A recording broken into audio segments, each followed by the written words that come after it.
अस्सलाम वालेकुम। Investigations and data journalism से मैं हूं शहबाज अकमल जिंदरान और आप देख रहे हैं शहबाज अकमल जिंदरान यूट्यूब चैनल। फिर कोरोना वायरस ने पूरी दुनिया में हमारी जो सोसाइटी है, हमारी सोसाइटी का जो स्ट्रक्चर है उसको हिट किया है, हमारे मजहबी अकायद को मुतासर किया है, हमारे रस्म व रवाज को तलपट करके रख दिया है, हमारे कल्चर को बड़ी हद तक तब्दील कर दिया है और हमारे कारोबार या इंडस्ट्रीज़ को तबाह करके रख दिया है। पाकिस्तान में हमारे कल्चर को इसने किस कदर मुतासर किया है, हमारे मजहबी अकायद, हमारे रस्म व रवाज को किस कदर मुतासर किया है, हमारे कारोबार और इंडस्ट्रीज़ को किस कदर नुकसान पहुँचाया, उसके लिए मैंने एक सिलसिलेवार सिलसिला ये शुरू किया है जिसकी आज ये पहली किस्त है, जिसमें मैं आपको बताऊँगा कि पाकिस्तान में हमारे जो मजहबी अकायद हैं उसको लेकर कोरोना ने किस कदर मुतासर किया है, हमारे जो मजहबी अकायद हैं उनको कोरोना ने किस कदर हिट किया है। क्योंकि ये अगर मैं इसको सारे को एक ही वीडियो में समोने की कोशिश करूँगा तो ये बहुत लंबा हो जाएगा, इसलिए मैं ये सिलसिलेवार एक जो है ये शुरू कर रहा हूँ, जिसका ये पहली एपिसोड समझ लें, पहला हिस्सा समझ लें कि अगर मजहबी अकायद की बात करें तो कोरोना ने जो हमारे मजहबी अकायद को मुतासर किया है उसमें आप देखें तो हमारा एक मजहबी अकीदा है कि हम सलाम लेते हैं, अस्सलाम वालेकुम कहते हैं कि आप पर सलामती हो। जवाब में वो भी अगला शख्स हम उससे एक्सपेक्ट करते हैं कि वो वालेकुम सलाम कहे कि आप पर भी सलामती हो। लेकिन आप देखें कि हम जो सलाम लेते हैं तो उसमें हम शेक हैंड करते हैं। अब ये है कि कोरोना में ये है कि आपने शेक हैंड नहीं करना और ये हमें सख्ती से कहा जा रहा है कि शेक हैंड ना करें और इसी में हमारी भलाई भी है और ये बात ठीक भी है। एक ये चेंज हो गया। फिर ये है कि हम गले मिलते हैं। हमारा मज़हब हमें इस बात की तरवीज करता रहा है, तलकीन करता रहा है कि आप गले मिलें, गले मिलने से मोहब्बत बढ़ती है, कदूरतें दिल की जो कदूरतें आपकी दूर होती हैं, आप एक दूसरे के ज़्यादा करीब आते हैं। लेकिन आजकल कोरोना ने ये कहा है कि आप एक डिस्टेंस रखें। कहा जाता है कहीं पे कहा जाएगा 3 मीटर का डिस्टेंस रखें, कहीं पे 3 फीट का डिस्टेंस रखें, कहीं पे 5 मीटर का डिस्टेंस रखें कि आप जो है, और इसे एक सोशल डिस्टेंस का नाम दिया जा रहा है कि आपने जो जिस्मानी जो है फ़िज़िकल डिस्टेंस है उसको बरकरार रखें। अगर आप नहीं रखेंगे तो आपको ये बीमारी जो है वो लाहक हो सकती है। इसी तरह हमारे ये था कि हम जब जमात के लिए नमाज के लिए खड़े होते थे नमाज में, तो जो मौलवी साहब हैं, जो इमाम हैं, पेश इमाम की तरफ से सबसे पहले ये कहा जाता था कि कंधे से कंधा मिला लें। अब नमाज आप देखें कि 5 नमाजी जो हैं वो नमाज़ पढ़ेंगे और वो भी एक दूसरे से फासला रख के पढ़ेंगे कि कंधे से कंधा में नहीं मिलाएंगे। फिर ये है कि नमाज़ें जो हैं हमारी, ये होता था कि बाजुमात नमाज़ पढ़ें, बाजुमात मस्जिद में नमाज़ पढ़ें, 70 नमाज़ों के बराबर ये सवाब मिलता है। तो अब नमाज़ें जो है ना, मस्जिद में आपको जाने से मना किया जा रहा है, मस्जिदों को ताले लग गए हैं और जहाँ कहीं मस्जिदें खुली हैं वहाँ पे यही है कि 2, 4, 5 बंदे जो है नमाज़ पढ़ेंगे, बाकी लोग घरों में पढ़ें।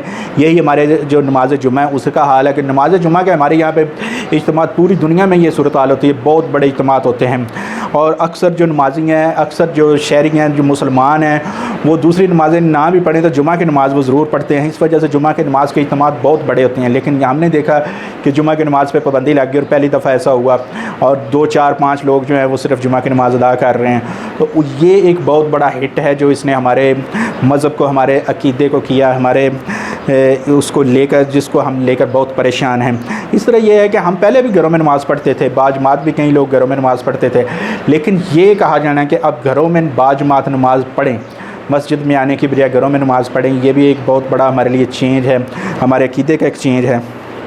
इसी तरह जो हमारे यहाँ पे आपने देखा कि जनाज़ा, नमाज जनाज़ा में ये कहा जा रहा है कि अब नमाज जनाज़ा में आम तौर पर जब ऐलान होते हैं मसाजिद में कहीं पे तो यही कहा जाता है कि नमाज जनाज़ा में शरीक होकर स्वाब दराइन हासिल करें। कहा जाता है कि जिस बंदे के जनाजे की नमाज में 40 लोग शामिल हों वो बख्शा जाता है, उसकी बख्शिश हो जाती है। इस तरह कहा जाता है कि जो बंदा 10 दफ़ा कोई नमाज जनाज़ा पढ़ लेता है, यानी कि 10 बंदों की नमाज जनाज़ा में शिरकत होता है, उसको वो अपनी आखिरत संवार लेता है। लेकिन अब आज जो नमाज जनाज़ा उस पर भी पाबंदी लग गई है कि आप 2, 4, 5 बंदे और वो भी जो उसके बहुत करीबी रिलेटिव हैं वो पढ़ाएँगे नमाज जनाज़ा, और वो भी नहीं पढ़ाते आप कि नमाज जनाज़ा से आप दूर रहें, क्योंकि ख़ास तौर पे जो कोरोना के पेशेंट हैं उनकी नमाज जनाज़ा कैसे होगी। ये बहुत बड़ा एक हमारे लिए है, हमारे अकीदा है कि नमाज जनाज़ा में शिरकत ज़रूरी होनी चाहिए। ये मरने वाले के लिए भी और जो नमाज जनाज़ा में शिरकत करने वाला उस दोनों के लिए, ये उनकी आखिरत के लिए अच्छा है। लेकिन इसको भी अभी एक कोरोना जो है उसने हिट किया है। इसी तरह एक बड़ी चीज़ जो है हमारा बहुत बड़ा जो हम समझते हैं अलमिया हमारे साथ ऐसा हुआ, बदकिस्मती हम कह सकते हैं कि हमारा उम्रा जो है वो बंद हो गया। आपने देखा कि सऊदी अरब ने कितना अरसा उम्रा जो है बंद किए रखा। अब उन्होंने मेरे ख्याल में कुछ बहुत सारी पाबंदियाँ लगा कर खोल रहे हैं, और अभी तक जो हज की सूरत वाज़ा नहीं। कभी कहा जाता है कि हज इस साल होगा, कभी कहा जाता है कि हज नहीं होगा। तो ये हमारे होश में, या हमने अपनी ज़िंदगियों में तो शायद ये पहली दफ़ा देखा होगा हज नहीं हो रहा या उम्रे पर पाबंदी लगा दी गई है। अल्लाह ताला का घर है जहाँ पे हम जाते हैं, मस्जिदें भी अल्लाह ताला का घर हैं, लेकिन खाना काबा में जाने की जहाँ पे हर शख्स की ख्वाहिश होती है, लोगों के वीज़े लगे हुए हैं, लोग जाना चाह रहे हैं, लोग उम्रे हज की दरख्वास्तें मंजूर हो चुकी हैं, उनके नाम आ चुके हैं कुरानदाजी में, लेकिन वो अब जा नहीं पा रहे, उनकी बेयकीनी का आलम है। तो ये बहुत बड़ा एक मैं समझता हूँ अलमिया है जो कोरोना ने हिट किया है। मैं इस तरह हमारे यहाँ पे आप देखें कि हर शहर में बीसियों औलिया कराम और सूफिया कराम के दरबार हैं, मज़ार हैं, उन पर जाने पर पाबंदी है। मेले ठेले हमारे होते थे, उन पे वहाँ पे हम जाते थे, उर्स लगते थे। वैसे भी दाता साहब हैं लाहौर में, दाता दरबार बीबी पाक दामन आप देखें वो बंद पड़े हैं। तो ये वहाँ पे लोग जाते हैं, रूहानी फ्यूज़ हासिल करते हैं, और उनको वहाँ पे जाते हैं, दुआएं मांगते हैं, और उन्हें एक रूहानियत का वहाँ पे एहसास मिलता है। वहाँ पे उनकी दुआएं कबूल होती हैं, उनके तवस्सुत से अल्लाह ताला उनकी सुनता है। लेकिन यहाँ पे आप देखें कि सारी चीज़ें, ये मज़ार, ये दरबार, ये सब बंद हो चुकी हैं। ये हमारा मजहबी अकायद है, हमारे अकीदे, हम अब अपनी उसी अकीदत को लेकर वहाँ पे जाते हैं, लेकिन ये इस वक्त बंद है। शब बरात आपने देखी, बिल्कुल एक सुन्नी सी शब बरात गुज़र गई, इससे हट के कि वो उस रात पटाखे चलते हैं, ये होते हैं, ये हमारा एक रस्म व रिवाज था, कल्चर था।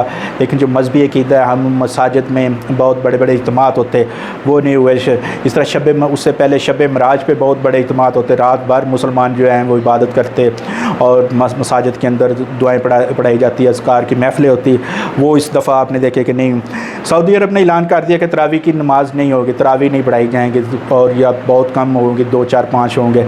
इस तरह हमारे यहाँ पे भी अगर सऊदी अरब में नहीं हुआ तो हमारे यहाँ भी यही होगा। इस तरह उसके बाद अब आ जाएगा नमाज ईदैन। ये बहुत बड़ा होगा कि ईदैन के जो इज्तिमात हैं नमाज़ों के, वो बहुत बड़े इज्तिमात होते हैं पाकिस्तान में, दुनिया में होते हैं। लेकिन वो भी अगर खुदा न खास्ता ये सूरत हाल इसी तरह रही तो ईदैन की नमाज़ें जो हैं वो भी मुतासिर होंगी, और वो भी यही होगा कि 2 4 5 बंदे जो हैं वो पढ़ेंगे। इस तरह रमज़ान में आपने देखा कि हमारा कल्चर है, पूरी दुनिया में मुसलमानों का कल्चर है कि सैर व अफ्तार की दावतें होती हैं, सैर व अफ्तार का बहुत बड़ा एहतमाम होता है, रिश्तेदारों को इनवाइट किया जाता है। और ये तो है लोग जो घरों में करते हैं, जो महाफिल सजाई जाती हैं, जो आप शादी हॉल्स में, रेस्टोरेंट्स में होता है। लेकिन इससे हट के जो मसाजिद के अंदर होता है रोज़ाना, जो सहरी तो ना सही, लेकिन अफ्तार का बड़ा एहतमाम हर मस्जिद में होता है, हर मस्जिद में होता है। वहाँ पे लोगों के लिए अफ्तार का इंतज़ाम किया जाता है। लेकिन वो अब क्या होगा कि जब आपने इकट्ठे बैठना ही नहीं है तो इकट्ठे खाएंगे कैसे? ये बड़ा एक उसमें समझा जा रहा है कि ये होगा। इसी तरह आपने देखा कि अब जो है ना, एक हमारा ये अक़ीदा है कि हम फ़ितराना अदा करते हैं, ईद से कबल ज़कात अदा करते हैं रमज़ान में। तो अब ये भी कहा जा रहा है कि हमारे मजहबी अक़ीदे को एक चेंज आ रहा है कि लोग कहते हैं कि फ़ितराना अभी दे दे, लोग मुस्तहिक़ हैं उन्हें दें, ज़कात अभी दे दे, लोग मुस्तहिक़ हैं उन्हें दें। तो इसके अलावा बहुत सी चीज़ें हैं जिनको हमारे मजहबी अक़ायद को, जो मैं इस वक्त बयान नहीं कर पा रहा, कि जिसको कोरोना ने हिट किया है। तो कोरोना ये एक ऐसी चीज़ है, एक ऐसी वबा है, खुदा ताला इसे पाकिस्तान से और दुनिया से ख़त्म कर दे, कि जिसने हमें और पूरी दुनिया के मुसलमानों को मुतासर नहीं किया, बल्कि दुनिया के हर मज़हब को और हर सेक्टर को, हर जो शुब है उसको इसने मुतासर किया है। तो ये थी मेरी आज की स्टोरी। मैं इसी सिलसिले की जो मज़ीद स्टोरीज़ हैं उनके साथ आपके पास, आपके सामने हाज़िर होता रहूँगा। उम्मीद है आपको ये स्टोरी पसंद आएगी, मेरी काविश पसंद आई होगी। इस तरह की मज़ीद स्टोरीज़ के लिए आप मेरे चैनल को लाइक और सब्सक्राइब कर सकती हैं, और बेल आइकन का बटन भी दबा सकते हैं, ताकि आपको मेरी हर नई आने वाली जो वीडियो है उसकी जो है नोटिफिकेशन वो मिलता रहे। इजाज़त दीजिए, अल्लाह हाफ़िज़।